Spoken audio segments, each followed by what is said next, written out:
அதாவது மணல் கடத்தல் வழக்கு வந்தப்போ 2023 ஐஐடி கான்பூர் சார்பாக அந்த அவங்களுடைய ஒரு இன்குபேட்டர் நிறுவனத்திலிருந்து வந்து ட்ரோன் மூலமாக எடுத்து 38 கோடி ரூபாய்க்கு நாங்கள் அள்ளினோன்னு பில்லு போட்ட இடத்துல 4788 கோடிக்கு அந்த நிறுவனத்துக்கு அதுக்கு தகுதி இல்லை, கையெழுத்து போட்ட ஐஐடி கான்பூர் ப்ரொஃபஸர் இங்கே வரல, இப்படிலாம் ஆதாரம் வச்சாங்க. அது அவங்க கொடுக்கறது, அவங்க எடுக்க வேண்டியது ட்ரோனு கம்ப்யூட்டரை போட்டு எப்படின்னு எடுத்துட்டா அவர் அங்கேருந்தே போட முடியும், அதோடைய வீடியோ இருந்தால் போதும். இதெல்லாம் வேண்டும் என்றே பண்ணுறாங்க.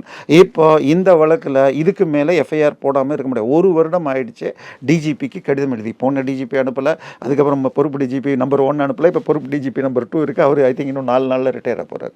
ஸோ அதுக்கப்புறம் அடுத்த பொறுப்பு. ஸோ இப்போ இந்த வழக்கு இதை தாண்டி போன கடந்த 1 மாதத்துக்குள்ளே எத்தனை ரெய்டு நடந்துச்சுன்னு பார்த்தா, ஒன்று வந்து ஒரு ஏலக்காய், இது தேனிக்கிட்ட ஏலக்காய் ட்ரேடர்னு வந்து அவர் வண்டிப்பெரியாரிலும் அந்த பக்கம் கும்பலிக்கு அந்த பக்கம் கேரளாவிலுமாக கிட்டத்தட்ட 1000 கோடி ரூபாய்க்கு ஏலக்காய் ட்ரேடு பண்ணி ஜிஎஸ்டி ஏமாத்தினது 1000 கோடிங்கிறாங்க. ஜிஎஸ்டி 18% வச்சிங்கன்னா அப்போ 6000 கோடிக்கு ஏலக்காய் விற்றுருக்கணும்.